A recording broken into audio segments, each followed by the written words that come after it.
guys? Bill here from Evil Olive. Just wanted to do a real quick video. In a lot of my other videos I always talk about that I'm going to be using creative lighting, so I just wanted to give you a quick idea on what that is.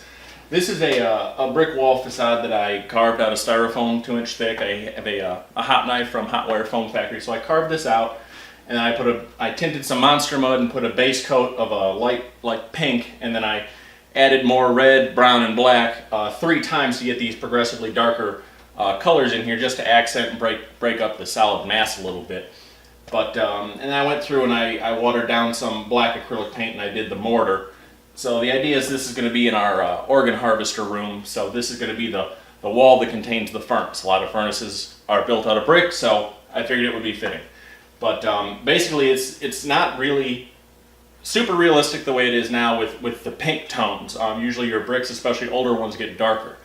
But what I'm going to do is I have one of these 10-watt LED RGB floodlights, one of the ones with the little square remotes, hooked up here.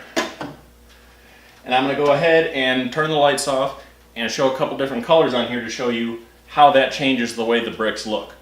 Just so when I talk about creative lighting, you know what I mean, and that you don't always have to get things exactly the shade that you want for the final product. You actually have a lot of variables that you can play with to make this look completely different.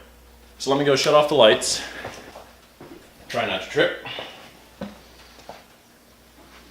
All right, so this is a white light, obviously. So it still looks, you can still see it's a little bit different. It's a little bit darker, but you can basically tell contrast.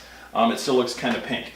Now the biggest difference is the one I'm going to go to first, because that's the one that we're going to use it for, and that's red. And a lot of times when I say color difference, I usually end up using a red light. So this is red. So as you can see, right away that changed it. The light pinks look almost red, and then the dark ones, the ones that were like purple, turned into like a brown. The other real popular color that you can do to change paint colors this way is blue. But just different like gray tones on this would be more or less, I'd say, for kind of like a cemetery kind of look, or an old abandoned house, something like that.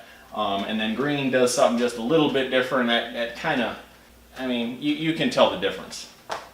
So let me go back to red here. That's the light that I'm going to use. And I still have to go through and do some distressing. I'm going to put some stains here and there, and there's going to be pipes coming out and little breaks in the wall. But from a white light, you can see how much that changes. When you paint it, like when I did this wasn't, how I pictured the brick wall in my dirty organ harvester scene to look. But once I put that red light on it, that changed the whole thing, because that gave me that contrast, that brought out the black mortar lines, that turned these purple ones into a dark brown, and the rest of them, it just brought up the reds. So I'm going to use that, and it's going to work out really well. So if there's ever a point in time where you think that the finish isn't good, because I know a lot of us have a tendency when we're working on these projects to go so far into detail, and then once it's in the scene and the scene is going and the lighting's on and everything, you can't tell half the detail that you did. But we do it because we know it's there, and that's what's important to us. But that being said, if something doesn't turn out 100% the way that you saw it in your head, try some different lighting on it first.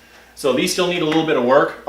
Detail stuff, like I said, pipes coming out, a couple chips and cracks here and there. Definitely going to stain it a little bit more, but for the most part they're done. So just a little quick tutorial on some different lighting ideas for you. So thanks for thinking inside the jar.